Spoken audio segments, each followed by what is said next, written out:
Non-consentement oblige, c'est la guerre des petits papiers. Je suis Lorelai, bienvenue dans Esclave Horror Story, la sagesse du non-consentement. Et ça sort d'où ce nom, Lorelai? Avertissement, je ne consens pas à ce qu'on me vole mon travail. Reproduction interdite sans mon accord manuscrit et autographié de ma main à l'encre fraîche. Ils veulent, ils peuvent pas imiter. Je fais du son pour les initiés. Les autres avec tout se faire en l'air. Tu la comprends, tu la prends, tu comprends pas, bah tu la remets. Tout droit réservé et tout droit protégé. Merci de les respecter. Lorelai, je me demande à quoi elle ressemble comme vous tous ici. J'en appelle à votre confiance. Les systèmes du Lorelai sont infaillibles. Aïssan.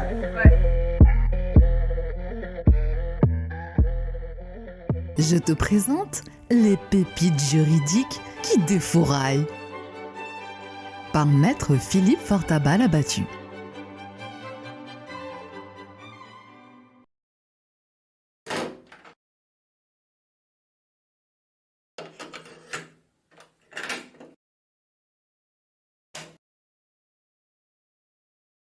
Alors, le Code général des impôts, il se trouve que il a été fait par quelqu'un qui était un repris de justice.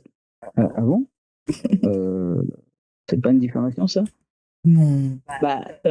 Celui qui a fait le Code général des impôts, il l'a fait par un décret le 8 avril 1950 de mémoire, et il s'appelle Georges Bidault. Et Georges Bidault, il se trouve qu'après, il était en fuite parce que il était recherché par Charles de Gaulle et son gouvernement parce que il était pour l'Algérie française. Donc c'est quelqu'un que les autorités françaises ont recherché et poursuivi, qui a fait le Code général des impôts. Alors, bien sûr, il a été poursuivi après, mais ça indique quand même cet homme qui c'était. Et donc, en fait, quand il était président du Conseil, c'est le nom des premiers ministres à l'époque, alors que le Code général des impôts comprend deux parties, une partie de loi, une partie de décret. Je le dis comme ça. Une partie qui est les textes de nature législative, les articles de loi, et le reste, c'est les textes de nature réglementaire, les décrets, les arrêtés, etc. Mais en tous les cas, ce qui est certain, c'est que puisque le Code général des impôts est divisé en deux parties, une partie législative et une partie réglementaire, la partie législative, par définition, doit être faite par le Parlement. Or, ce n'est pas le Parlement qui a fait la partie législation du Code général des impôts, puisque ça a été fait par décret. Et qu'est-ce que c'est qu'un décret? C'est un acte qui est fait par le gouvernement. Voilà. Et un décret n'est pas force de loi. Moi, j'avais entendu parler qu'il y avait une de mes abonnées qui avait envoyé un courrier et dans le courrier, franchement, elle avait tout déchiré en termes de questions. La lettre, j'avais cru que c'était moi qui l'avais écrite. Et apparemment, je sais pas si tu te souviens de ce dossier ou pas, où les impôts, ils ont répondu à son courrier. Oui. Où ils étaient complètement à côté de la plaque. Donc toi, tu as eu le temps de leur répondre ou c'est comment sur cette affaire, parce qu'elle m'intéresse grandement. La réponse du Trésor public. Mais ils ne peuvent pas répondre parce qu'ils sont coincés. Bah oui, mais du coup, toi là, sur tous les points, parce qu'en fait, elle a envoyé plusieurs points, eux, ils ont répondu, notamment sur le Duns and Bradstreet, ils ont répondu, mais que à côté de la plaque, quoi. La lettre alors renvoyée. En fait, ils avaient tellement pas d'arguments. Donc maintenant, moi, je voulais savoir qu'est-ce que toi, tu leur as renvoyé et qu'est-ce que eux, derrière, ils ont répondu. Est-ce que la fille, là, maintenant, elle est tranquille? Alors, il faut savoir qu'on les met en difficulté. Ils ne savent pas quoi répondre. Et ne pas répondre, c'est le pire. Il vaut mieux répondre n'importe quoi que pas répondre. Donc, dans ces conditions, quand il y a des questions, quand il y a des échanges avec les usagers, ils répondent ce qu'ils peuvent. Ils sont obligés de répondre. Sinon, ils ont mal noté dans leur carrière. Donc, l'argument est un véritable missile qui leur fait très mal. Ils sont obligés, puisqu'ils sont attachés sur leur poste de travail, avec obligation de défendre la société. Du coup, ils répondent, mais ce qu'ils peuvent. Et soit ils ont de quoi répondre, d'accord? Mais quand il y a des arguments comme ceux que l'on invoque nous, il n'y a pas d'argument. Voilà, tout simplement. D'accord, mais du coup, la fille, vu que toi, t'as dû répondre derrière parce qu'elle a dit oui, je vais voir avec mon avocat, dadada.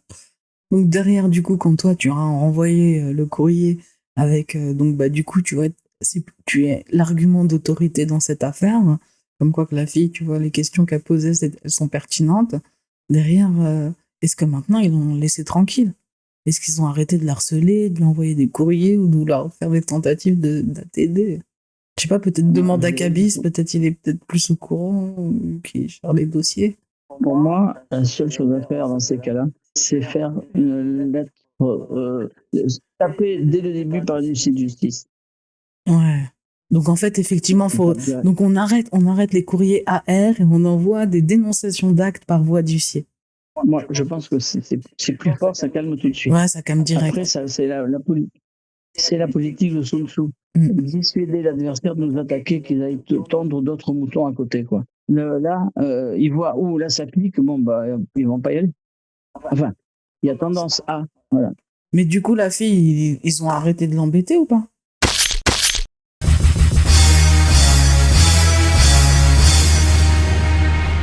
Y'a pas de loi, tu veux que j'écoute qui? Même le code civil est falche. Parce que celui qui sait a autorité sur celui qui ne sait pas. Il n'y a pas de loi, donc tu veux que j'écoute qui? Même le code civil est falche. J'ai eu l'idée de développer une collection de design exclusif à message juridique pour ceux et celles qui ont une colonne vertébrale et qui ne consentent pas. Non-consentement oblige. J'ai réfléchi à des designs qui piquent et qui ne laisseront personne indifférent.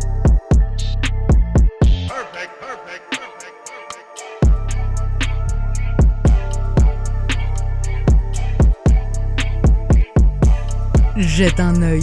Rendez-vous dans mon laboratoire d'autodéfense judiciaire, esclavehorrorstory.fr.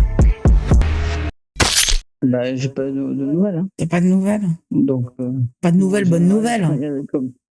Voilà, c'est ça. Bon, bah, Inch'Allah, si elle se reconnaît, bah, j'espère qu'elle te donnera des nouvelles et que je pourrai en avoir un peu sur ta situation parce que j'ai trouvé sa lettre très pertinente, marrante, condescendante. Ouais. Non, elle était bonne, sa lettre. Ouais, très bien, très bien. Donc, du coup, on revient. Alors, je crois qu'on a fait le tour, en fait. Sauf si tu avais d'autres sujets. Non, j'ai un autre joker, l'URSSAF. Ouais, sur l'URSSAF, allez, vas-y, on est tout oui.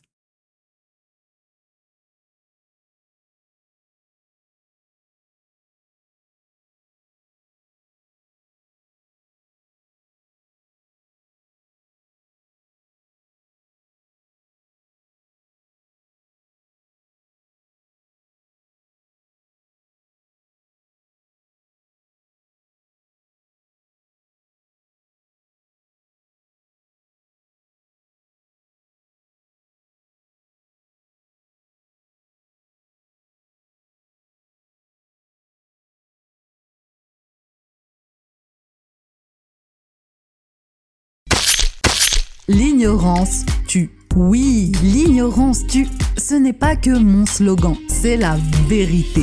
Donc, c'est pourquoi je te donne rendez-vous dans mon laboratoire d'autodéfense judiciaire, esclavehorrorstory.fr. C'est la sagesse du non-consentement. Et si tu aimes ce que je fabrique toute seule dans mon coin, et pour que je puisse continuer à investir autant de temps dans mes contenus, oui, parce que je suis indépendante, je fais tout toute seule. Si, je suis une équipe à moi toute seule, c'est ça que tu sais pas. N'hésite pas à me soutenir, le lien pour faire un don est dans la description. Et également sur la page d'accueil du laboratoire d'autodéfense judiciaire. À la pompe à diesel, on est à court. Esclave Horror Story, la sagesse du non-consentement. La chaîne 400% indépendante. Plus d'informations, contact @esclavehorrorstory.fr. Le cœur du système de Lorelai est un être humain. Article 1 du Code civil et sa version intouchable du 15 mars 1803. Les lois sont exécutoires sur tout le territoire français en vertu de la promulgation qui en est faite par le roi. Dans le fion, je vise la tombe de Bonaparte. Cagoule et ganté, on rentre à 15 dans ton appart. Je viens de sortir du style, saute à la gorge, donne pas la patte. On est peu pour qui ça fait ce job, on est plein pour qui ça tape. Je rappe toujours comme si j'avais rien, vu que j'ai rien, je continue le rap. 95 banlieue nord, frère, t'as reconnu la force de frappe. Y'a plus de droit donc y'a plus de règles. En temps de crise, les vaches sont maigres. Sale temps pour un nègre, les révolutions rendent intègres. Ça promulgue des lois pour le peuple sans consentement. Sans culotte contre col blanc, du sang dès la première manche. Y'a pas de loi, tu veux que j'écoute qui? Même le code civil est falche. J'prends la colombe avec ma hache, brasé, rallume avec mon flash. J'ai pas tourné la page, dissident depuis mon plus jeune âge. Les faux sont en cage, mais y'a plus de frères qui sont en marche. Confinés depuis le Covid. Mes couilles, j'y dors avec mes convives. Gardez vos muselières, laissez les gens vivre. De décembre à janvier, je gamberge sur des trucs bizarres. Je suis sorti du blizzard, l'article 1 dans le viseur. Je suis un loup parmi les moutons qui veut réveiller les meutes. Pas de retour une fois que c'est vomi, je suis déjà pareil pour les meutes.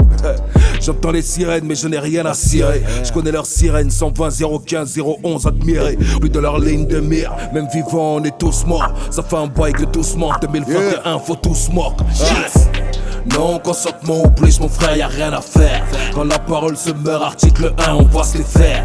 Trempé jusqu'au cou dans des trucs sont des sales affaires. J'écoute pas leur story, j'attends pas le prochain nouvel air.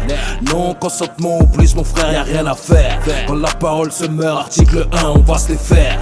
Trempé jusqu'au cou dans des trucs sont des sales affaires. J'écoute pas leur story, j'attends pas le prochain nouvel air. Yeah. Ah. J'attends pas le prochain nouvel air. Mr. Tequil, Esclave, Horror, Story, Peng, Lorelai. Et oui, je vous l'avais dit, article 1 du Code civil, pas de roi, pas de loi. Non-consentement oblige, c'est la guerre des petits papiers.